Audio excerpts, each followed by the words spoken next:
Praise the Lord hallelujah హల్లెలూయా. యేసు ప్రభు అతి శ్రేష్టమైన నామంలో మీ అందరికీ శుభాభివందనాలు తెలియజేస్తున్నాను.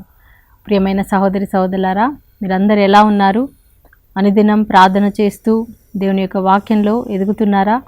ప్రతిరోజు కూడా మనం దేవుని వాక్యాన్ని క్రమం తప్పకుండా చదవాలి. ప్రతి ఆదివారం మనం దేవుని యొక్క శరీరాన్ని కమ్యూనియన్ మనం తప్పకుండా తీసుకోవాలి. ప్రతిరోజు కూడా మనం దేవుని ఆరాధిస్తూ మనం దేవునిలో అంటు కట్టబడి మనం ఎదుగుతూ ఉండాలి ప్రియులారా. అప్పుడే మరి దేవుడు మనందరినీ కూడా ఆశీర్వదిస్తారు. హల్లెలూయా. సో ఈరోజు మనం దేవుని యొక్క వాక్యాన్ని వినే ముందు చిన్న ప్రార్థన చేసుకుందాం. స్తోత్రం నాయనా, స్తోత్రం మహాగణుడా, పరిశుద్ధుడా, మా ప్రియ పరలోక తండ్రి, నీ పరిశుద్ధ నామానికి మహిమ కలుగును గాక.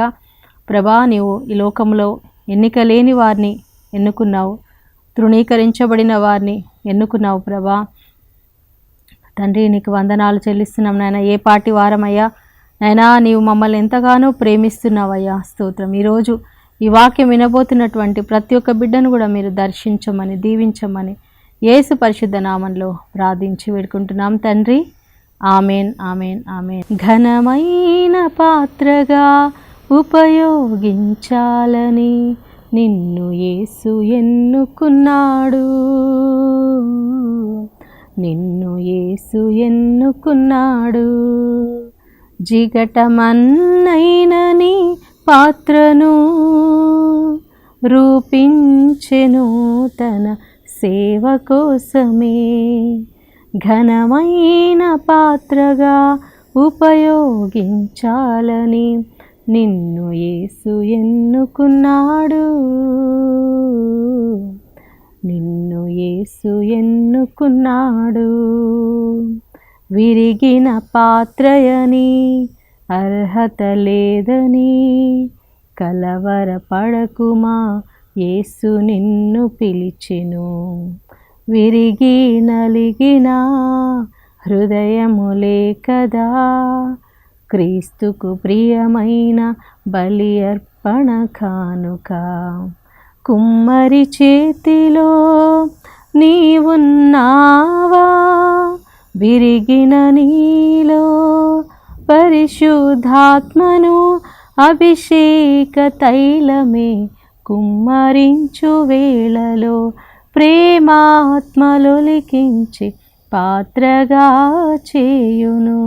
ఘనమైన పాత్రగా ఉపయోగించాలని నిన్ను యేసు ఎన్నుకున్నాడు, నిన్ను యేసు ఎన్నుకున్నాడు.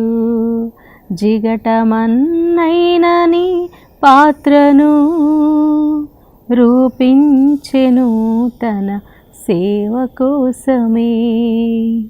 Praise the Lord. Hallelujah hallelujah. అవును ప్రియులారా, ఘనమైన పాత్రగా మనల్ని వాడుకోవాలని దేవుడు మనల్ని ఎన్నుకున్నాడు. అయితే దేవుడు మనల్ని ఘనంగా వాడుకోవాలనుకుంటున్నాడు, ఘనంగా ఉంచాలనుకుంటున్నాడు. కానీ మనమైతే ఘనమైన వారం కాదు, మనమైతే జ్ఞానులం కాదు. దేవుడు ఈ లోకంలో ఎవరిని ఎన్నుకున్నాడో తెలుసా అండి? దేవుని వాక్యం సెలవిస్తుంది. 1 కొరింథీయులకు రాసిన పత్రిక 1వ అధ్యాయము 26 నుంచి 28 వరకు మనం చూసినట్లయితే, ఈ లోకంలో మరి దేవుడు ఎన్నుకున్న వారిని చూస్తే లోకం ఎన్నుకున్నట్లుగా ఆయన మనల్ని ఎన్నుకోలేదు.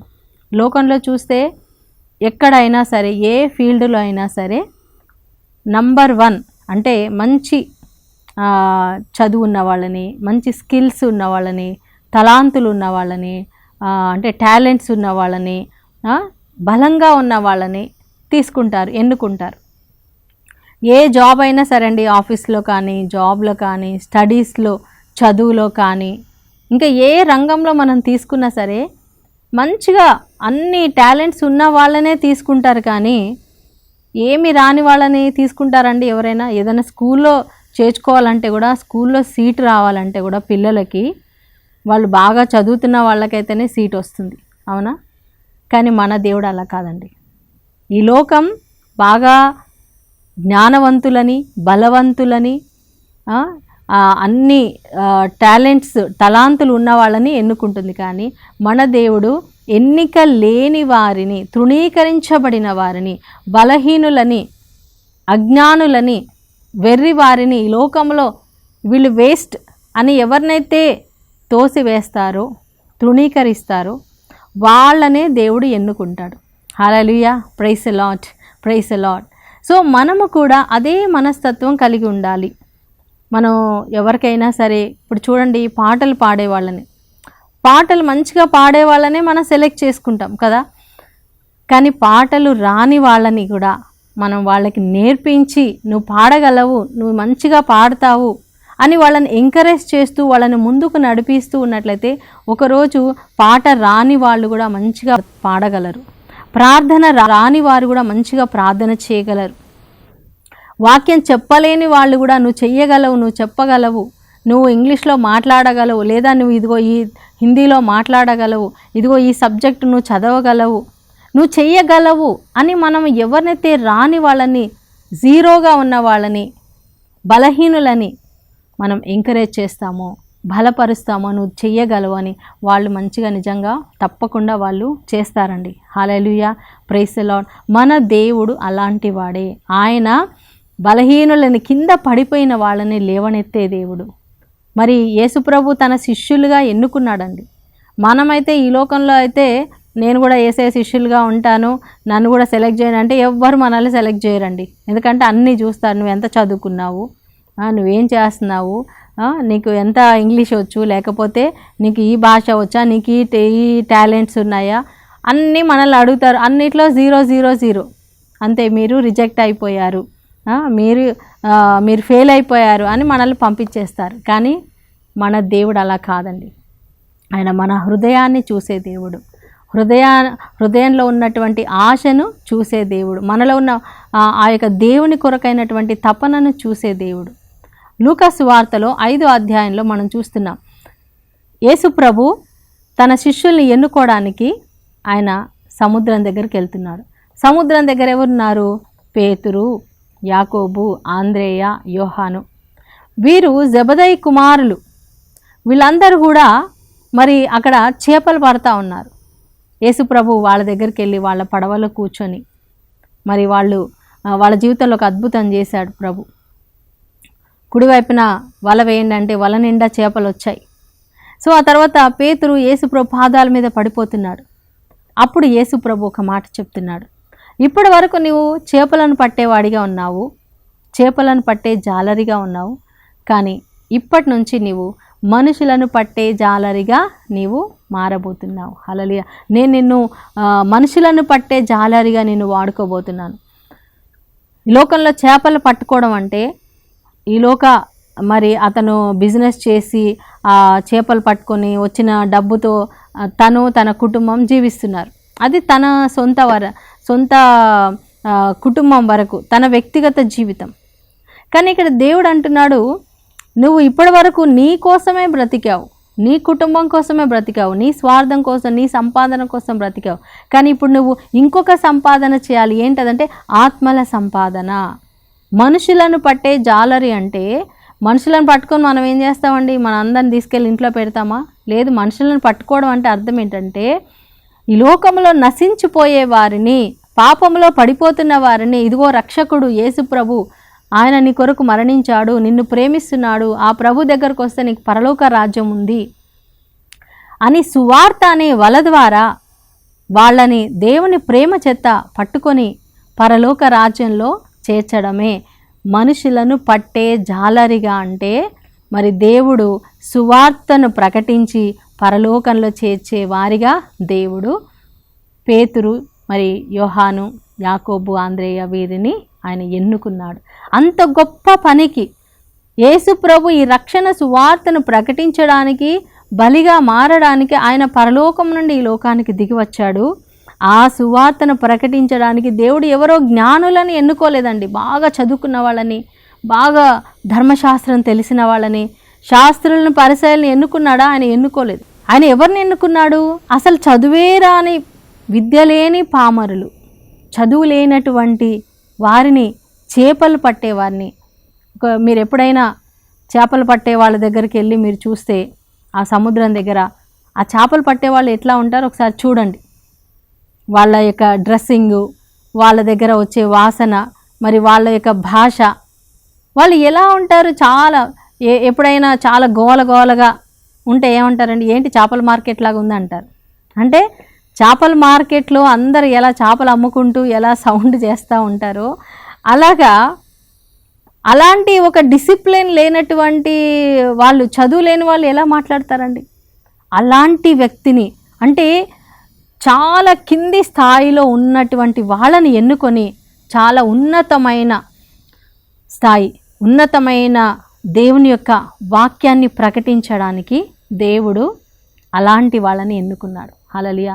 ఈరోజు చాలామంది, నేను దేవుని సేవ చేస్తానా, నేను చేయగలనా, నాకు చదువు లేదే, నాకు ఇంగ్లీష్ రాదే, లేకపోతే నాకు డబ్బు లేదే అని బాధపడుతూ ఉంటారు. నిజంగా ప్రియులారా, మరి నేనైతే దేవుని సేవకు సేవ చేయాలని చాలా ఆశ ఉండేది. నా 10th అయిపోయిన తర్వాత నేను కాలేజీకి వెళ్తూ ఉన్నాను. కానీ మరి దేవుని సేవ చేయాలని ఆశ ఉంది. దేవుడు నన్ను బ్రతికించాడు కదా, ఈ జీవితం నేను దేవుడి కోసమే జీవించాలి అని అలా నేను ఆలోచిస్తూ ఉన్నాను. కానీ దేవుడు నన్ను ఎన్నుకుంటాడా? నేను ఒక అమ్మాయిని కదా, ఇంత చిన్నదాన్ని కదా, అంటే ఇప్పుడు కాదండి, అప్పుడు ఇంటర్మీడియట్ చదువుతున్నప్పుడు. సో నాకేమీ రాదు కదా, నాకేం టాలెంట్ లేదు, మాట్లాడడం రాదు సరిగా, నేను ఎక్కువ మాట్లాడలేను, మరి వాక్యం చెప్పలేను, మరి దేవుడు నన్ను ఎలా ఎన్నుకుంటాడు, అసలు దేవుడు ఎన్నుకుంటాడా? దేవుని సేవ చేయాలనైతే ఆశ ఉంది, వాక్యం చెప్పాలని ఆశ ఉంది, కానీ మరి దేవుడు ఎన్నుకోవాలి కదా. సో అలా నేను చాలా బాధపడ్డాను. మరి నాకు అవకాశాలు వస్తాయా, నేను ఎక్కడ వాక్యం చెప్తాను, ఎవరు నన్ను వాక్యం చెప్పడానికి పిలుస్తారు, అసలు నేను ఎవరికి తెలుసు, ఎవరికి తెలియదు కదా అలా నేను అనుకున్నాను. కానీ నిజంగా ప్రియులారా, మరి దేవుడు చాలా అద్భుతమైనటువంటి కార్యాన్ని నా జీవితంలో చేశాడు. హల్లెలూయా. దేవుడు నన్ను సేవకు పిలవడము, మరి సేవ ఎక్కడ చేయాలో కూడా ఆయన మరి చూపించారు, దర్శనంలో చూపించారు. మరి అక్కడ సేవ ప్రారంభించినప్పుడు ఫస్ట్ టైం మా గ్రామంలో నేను సువార్త ప్రకటించాను, ఒక 1.5 year. అక్కడ చేస్తూ ఉన్న సమయంలో మరి దేవుడు నన్ను హైదరాబాద్కి వెళ్ళమని చెప్పడం, మరి ముత్తంగి అనే ప్లేస్ మీ అందరికీ తెలుసు, క్రిస్రాజ్ ఫాదర్, సిరిల్ ఫాదర్ వీళ్ళు ఉన్నటువంటి ప్లేస్. నాకు తెలియదు వాళ్ళు ఎక్కడ ఉన్నారు ఏంటి అనేది, ఆ సెంటర్ గురించి కూడా నాకు తెలియదు. కానీ దేవుడు నాకు దర్శనాల్లో చూపించారు. ఆ ప్లేస్కి ఎగ్జాక్ట్గా ఒక కుటుంబం ద్వారా ఆ ప్లేస్కి దేవుడు నన్ను నడిపించాడు, ముత్తంగికి నడిపించాడు. అక్కడ మరి దేవుడు నాకు అనేకమైన ద్వారాలు తెరవడం. హల్లెలూయా. అక్కడ ఎంతోమంది పెద్దవాళ్ళు ఉన్నారు, చాలా టాలెంట్స్ ఉన్నవాళ్ళు ఉన్నారు, మంచి సింగర్స్ ఉన్నారు. కానీ దేవుడు నాకు అవకాశం ఇచ్చారండి. హల్లెలూయా. అది దేవుని కృప అని నేను అనుకుంటున్నాను. నాలో ఉన్న మాత్రం నేనైతే బలహీనురాలండి, చాలా నేను బలహీనురాలని, ఎక్కువ నేను చదువుకోలేదు, మరి నాకు ఎక్కువ టాలెంట్స్ కూడా లేవు. కానీ దేవుడు నాకు అక్కడ సేవ చేసే భాగ్యం ఇచ్చాడంటే అది కేవలం దేవుని యొక్క పిలుపు అని నేను అనుకుంటున్నాను. హల్లెలూయా.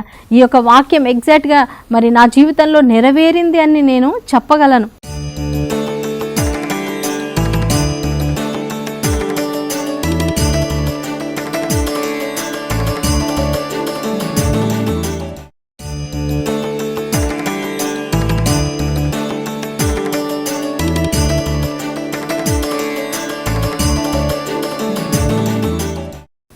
మీలో బలహీనులనైన వారిని దేవుడు ఎన్నుకున్నాడు. జ్ఞానులను సిగ్గుపరచడానికి అజ్ఞానులను ఆయన ఎన్నుకున్నాడు. బలవంతులను సిగ్గుపరచడానికి బలహీనులను ఆయన ఎన్నుకున్నాడు. మరి చదువుకున్న వాళ్ళని సిగ్గుపరచడానికి చదువు లేని వాళ్ళని ఆయన ఎన్నుకున్నాడు. ఎన్నికైన వారిని, అంటే మేము తప్పకుండా మేము ఇది చెయ్యగలము, మేము ఎన్నికైన వాళ్ళమని ఎవరైతే చెప్పుకుంటారో దేవుడు వాళ్ళని పక్కన పెట్టి ఎవరైతే ఎన్నిక చేయబడలేదో, తృణీకరించబడ్డారో అలాంటి వాళ్ళని దేవుడు ఎన్నుకొని తన కార్యాలు ఆయన జరిగిస్తాడు. Hallelujah. Praise the Lord, praise the Lord. ప్రియులారా, మరి నేను మొట్టమొదటిసారిగా ముత్తంగి వెళ్ళినప్పుడు నేను ఒక టీంతో కలిసి, ఫాదర్స్తో కలిసి ఒక విలేజ్లో వాక్యం చెప్పడానికి, అంటే అప్పుడు కొద్దిగా ఆరాధన నడిపిస్తూ ఉన్నాను పాటలు పాడుతూ. సో అలా ఆ గ్రామానికి వెళ్ళినప్పుడు నాకు నిజంగా చెప్తున్నా అండి, నేను సంగీతం నేర్చుకోలేదు, చిన్నప్పటి నుంచి కూడా నాకు చాలా ఇష్టం ఉండేది నేర్చుకోవాలని. కానీ నేర్చుకోలేకపోయాను, కుదరలేదు, సమయం కుదరలేదు. సో ఆ రోజు పాటలు పాడుతూ ఉన్నాము, మ్యూజిక్ ప్లే చేసే బ్రదర్ ప్లే చేస్తున్నారు. శుభవేళ స్తోత్ర బలి అనే పాట నేను తీసుకున్నాను. అయితే నాకు అప్పుడు అసలు పాట అంటే ఏంటి, అంటే స్కేల్ అంటే ఏంటి, పిచ్ అంటే ఏంటి, స్కేల్ ఏంటి, పిచ్ ఏంటి అంటే మనం చదువుకునేటప్పుడు స్కేల్ ఉంటుంది కదా, ఆ స్కేల్ అనుకుంటున్నాను. నాకు తెలియట్లేదు, అంత అజ్ఞానంలో ఉన్నాను. సంగీతం అంటే నాకు అసలు ఏమీ తెలియదండి. నేను ఏదో పిచ్చిలో పాట ఎత్తుకున్నాను, తర్వాత రావట్లేదు పాడడానికి. జనం అంతా ముందున్నారు. ఆ బ్రదర్ నన్ను కొట్టి ఆపు అని చెప్పి మళ్ళీ ఆయన కరెక్ట్గా పాట స్టార్ట్ చేశాడు. ఆ స్టేజ్లో ఉండేదాన్నండి నేను. నిజంగా మ్యూజిక్ ఒక వైపు వెళ్ళేది, నేను ఒక వైపు వెళ్ళేదాన్ని.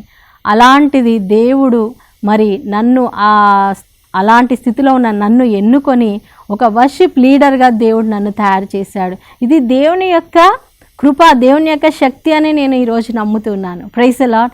నా టాలెంట్ కాదండి, నేనైతే చాలా బలహీనురాలని. నా 5 నిమిషాలు కూడా నేను అసలు మాట్లాడలేను. అలాంటిది మరి వేల మంది ముందు మాట్లాడడానికి, ఎన్నో ప్రసంగాలు చేయడానికి ప్రతిసారి కూడా నేను భయపడుతూనే ఉంటాను. కానీ దేవుడే, పరిశుద్ధాత్మ దేవుడు నన్ను అభిషేకించి నడిపిస్తూ ఉన్నారు. హల్లెలూయా, హల్లెలూయా. నా ప్రియమైన సోదరి సోదరుడా, పేతురు గారిని ఎన్నుకున్న దేవుడే నిన్ను ఎన్నుకున్నాడు. మరి యోహాను గారిని ఎన్నుకున్న దేవుడే నిన్ను నన్ను ఎన్నుకున్నాడు. ఈరోజు నాకే టాలెంట్స్ లేవు అని నువ్వు బాధపడద్దు. ఈరోజు నేను అమ్మాయిని అని బాధపడద్దు. నేను ఒక స్త్రీగా ఉన్నాను, ఇంట్లో ఉంటున్నాను, ఏ పని నేను చేయలేకపోతున్నాను, దేవుడి కొరకు నేను ఏం చేయలేకపోతున్నాను, దేవుని కొరకు వాడబడాలని ఆశ ఉంది, కానీ నేను ఏం చేయలేకపోతున్నానని నిరుత్సాహపడద్దమ్మా. తప్పకుండా దేవుడు నీకు అవకాశం ఇస్తాడు. నీకు ఆశ ఉంటే తప్పకుండా దేవుడు నిన్ను వాడుకుంటాడు. హల్లెలూయా, ప్రైజ్ ది లార్డ్. బైబిల్లో ఎంతోమంది స్త్రీలు, మనం మరియా మార్త గురించి మనం వింటూ ఉంటాం కదా. మరియా మార్తలు యేసు ప్రభుతో ఉన్నవారు. మరియా యేసే పాదాల దగ్గర ఆయన వాక్యాన్ని విన్నటువంటి స్త్రీ. ఆమె తర్వాత యేసుప్రభు మరణించి పునరుద్ధానుడై పరలోకానికి వెళ్ళిపోయిన తర్వాత ముగ్గురు కూడా మరి వేరే దేశానికి వెళ్ళి అక్కడ సేవ చేసి అక్కడే వాళ్ళు మరణించినట్టుగా మనం చరిత్రలో చూస్తూ ఉన్నాం. హల్లెలూయా, ప్రైజ్ ది లార్డ్. చూసారా, స్త్రీలు దేవుని సేవ చేశారు. అకుల్లా ప్రిస్కిల్లా అనే ఆవిడ మరి ఒక స్త్రీ, ఆమె దేవుని సేవ చేసింది. హల్లెలూయా. లుదియా అనే స్త్రీ దేవుని సేవ చేసింది. ఎంతమంది స్త్రీలండి మరి పరిశుద్ధ గ్రంథములో దేవుని సేవ చేశారు, దేవుని మరి పరిచర్యలో వాడబడ్డారు. వారు కూడా ప్రవక్తలుగా ఉన్నారు. ఫిలిప్పీకి 4 కుమార్తెలు, వాళ్ళు 4 కూడా ప్రవక్తలుగా ఉన్నట్టుగా మనం చూస్తున్నాం. హల్లెలూయా, ప్రైజ్ ది లార్డ్. కాబట్టి నేను చిన్నవాడిని, నాకు చదువు లేదు, ఇలాంటివి అసలు మనం ఏమీ కూడా ఆలోచించకూడదు ప్రియులారా. ఇర్మియా చూడండి, ఇర్మియా గ్రంథంలో 1వ అధ్యాయంలో దేవుడు ఇర్మియాతో మాట్లాడుతున్నాడు. ఇర్మియా, ఇదిగో తల్లి గర్భములో నువ్వు పిండముగా ఉండకముందే నేను నిన్ను రూపొందించాను, నిన్ను ప్రవక్తగా నేను నిన్ను నియమించాను, నిన్ను పవిత్రపరిచాను. నేను నిన్ను ఎవరి దగ్గరికైతే పంపిస్తున్నానో నువ్వు వాళ్ళ దగ్గరికి వెళ్ళాలి అని దేవుడు ఇర్మియాతో చెప్తున్నప్పుడు, ఇర్మియా అప్పుడు చిన్న బాలుడు అండి, ఒక 9 సంవత్సరాలు అట్లా ఉండొచ్చేమో, 9-10 సంవత్సరాలు, అంత చిన్న బాలుడు. అయితే ఇర్మియా అంటున్నాడు, ప్రభా మరి నేను బాలుడని, నాకు అసలు మాట్లాడడం రాదు, నన్ను పంపిస్తున్నావేంటి అని దేవుణ్ణి ప్రశ్నించాడు. దేవుడు అన్నాడు, నేను బాలుడను అని అనొద్దు. హల్లెలూయా. నేను పంపించి వారి దగ్గరికి నువ్వు వెళ్ళాలి, నేను నీకు తోడుగా ఉన్నాను, నీ నోట నా మాటలు పెడుతున్నాను, నువ్వు మాట్లాడితే నువ్వు కాదు మాట్లాడేది, నేనే మాట్లాడతాను అని ప్రభు చెప్తున్నారు. హల్లెలూయా, హల్లెలూయా. దేవునికి మహిమ కలుగును గాక. నా ప్రియమైన సహోదరి సహోదరులారా, దేవుని కొరకు మనం వాడబడాలి. దేవుని చేతిలో మనం ఒక పనిముట్టుగా మనం ఉండాలి. అందుకే ఇందాక పాడిన పాటలో విరిగిన పాత్ర అని నాకు అర్హత లేదని నీవు అనుకోవద్దు. హల్లెలూయా. కొన్నిసార్లు మన జీవితాల్లో అనిపిస్తుంది, ఇంకా నేను దేనికి పనికిరాను, కుటుంబంలో నేను పనికిరాను, కుటుంబంలో కూడా మరి కొన్నిసార్లు నువ్వు దేనికి పనికిరావు, వేస్ట్, నీకు జాబ్ లేదు, నీకు చదువు లేదు, నువ్వు ఇంట్లో దేనికి కూడా మరి నువ్వు ఉపయోగకరంగా లేవు అని మన కుటుంబ సభ్యులే మనల్ని బాధ పెట్టి ఉండొచ్చు. కొన్నిసార్లు భర్త భార్యను బాధ పెట్టొచ్చు, భార్య భర్తను కూడా బాధ పెట్టొచ్చు. నువ్వు సరిగా సంపాదించట్లేదు, డబ్బు తీసుకురావట్లేదు, బయట చూడు వాళ్ళు ఎలా ఉన్నారు, వీళ్ళు ఎలా ఉన్నారు, నువ్వేంటి ఇలా ఉన్నావని కొన్నిసార్లు భార్య భర్తని తృణీకరించవచ్చు. లేదా భర్త భార్యని తృణీకరించవచ్చు. నువ్వేం కట్నం తెచ్చావు, లేకపోతే నువ్వేం చదువుకున్నావు, నీకేమి చేత కాదు. కొంతమంది ఈజీగా అనేస్తారండి, నీకేమీ రాదు, ఏది నీకు చేయడం రాదు అంటారు. హల్లెలూయా. వాళ్ళు ఎంత బాధపడతారో ఆలోచించరండి. కానీ మన దేవుడు ఏమీ రాకపోయినా సరే ఆయన మనల్ని ఎత్తుకొని అన్నీ ఆయన నేర్పిస్తాడండి. హల్లెలూయా. ఆయన మాట్లాడడం నేర్పిస్తాడు. చూడండి, పేతురు గారు చదువులేదు కదా, ఫస్ట్ ప్రసంగం అపోస్తలుల కార్యంలో ఆయన మొదటి అధ్యాయంలో 2వ అధ్యాయంలో పరిశుద్ధాత్మను పొందుకున్న తర్వాత చేసినటువంటి మొదటి ప్రసంగం ద్వారా 3,000 మంది మారిపోయారండి. చూడండి, చదువు లేనివాడు ఎలా మాట్లాడాడు? అది పరిశుద్ధాత్మ శక్తి. హల్లెలూయా, ప్రైజ్ ది లార్డ్. వాళ్ళు చేతులు పెట్టి ప్రార్థిస్తే అద్భుతాలు జరుగుతున్నాయి, దయ్యాలు వెళ్ళిపోతున్నాయి, స్వస్థతలు జరుగుతున్నాయి, నడవలేని వాళ్ళు లేచి నడుస్తున్నారు, పక్షవాతంతో ఉన్న వాళ్ళు లేచి నడుస్తున్నారు, చనిపోయిన వాళ్ళను కూడా మరి బ్రతికించగలుగుతున్నారు. ఎలా సాధ్యం? ఇది ఎలా జరిగింది? దేవుని యొక్క శక్తి, పరిశుద్ధాత్మ శక్తి. దేవుడు నిన్ను ఎన్నుకున్నప్పుడు నీకు చదువు రాదా? నీకు చదువు ఇస్తాడు. హల్లెలూయా. నువ్వు ఎక్కడ తృణీకరించబడ్డావో, ఎక్కడ అవమానించబడ్డావో అక్కడ నేను లేవనెత్తుతాడు. నీకు పాటలు రావా? ఆయన పాటలు నేర్పిస్తాడు. నువ్వు ప్రార్థన చేస్తే స్వస్థతలు జరిగిస్తాడు. ఎడ్యుకేషన్లో కూడా, చదువులో కూడా దేవుడు జ్ఞానం ఇస్తాడు. నీకు ఏ సబ్జెక్టులో అయితే నువ్వు బలహీనంగా ఉన్నావో నువ్వు దేవుడి మీద ఆధారపడు. దేవుడిని అడుగు, ప్రభా నాకు జ్ఞానం కావాలి, ఇదిగో ఈ చదువులో కూడా నాకు జ్ఞానం ఇవ్వు నాయన. అడగాలి. బైబిల్ అర్థం కావట్లేదు, అడగాలి, ప్రభా నాకు ఈ వాక్యాన్ని నాకు నేర్పించు, నాకు బోధించు. హల్లెలూయా, ప్రైజ్ ది లార్డ్. ఈ లోకంలో నువ్వు తృణీకరించబడ్డావా? నీ ఇంటిలో, నీ క్లాస్లో, నీ ఆఫీస్లో, ఎక్కడెక్కడ నువ్వు తృణీకరించబడ్డావు? పనికిరాని వ్యక్తిగా నిన్ను చూస్తున్నారా సమాజం? నీ గ్రామంలో నిన్ను ఒక మరి పేదవాడవని, డబ్బు లేదని, నీ జీవితంలో నీకు ఏ ఆశీర్వాదం లేదని నిన్ను తృణీకరిస్తున్నారా? నీ దేవుడు నిన్ను తన చేతుల మీద ఎత్తుకుంటాడు. హల్లెలూయా. నిన్ను ఎన్నుకొని ఆయన గొప్పగా ఆశీర్వదిస్తాడు. కాబట్టి మనం దేని గురించి కూడా అతిశయించకూడదు. గొప్పలు చెప్పుకునేవాడు దేవుని అందే గొప్పలు చెప్పుకోవాలంట. దేవుడు మనతో ఉన్నాడు, మనల్ని ఎన్నుకున్న దేవుడు ఆయన గొప్పవాడు. కాబట్టి ప్రభులో మనం అతిశయిద్దాం, ప్రభుని మనం స్తుతిస్తాం. ఎన్నిక లేని వారిని ఎన్నుకొని గొప్ప ఆశీర్వాదంగా చేసే ఆ దేవుని మనం మహిమపరుస్తాం. దేవుడి వాక్యం దీవించునుగాక. ఆమెన్. ప్రార్థన చేసుకుందాం. స్తోత్రం నాయన, స్తోత్రం మహాగణుడా, పరిశుద్ధుడా, మా ప్రియ పరలోక తండ్రి. అవును ప్రభా, లోకంలో ఎన్నిక లేని వారిని ఎన్నుకొని ప్రభా ఎన్నికైన వారిగా నువ్వు చేస్తున్నావు నాయన. తృణీకరించబడిన వారిని అయా నువ్వు ఎన్నుకొని నాయన గొప్పగా వాడుకుంటున్నావు నాయన.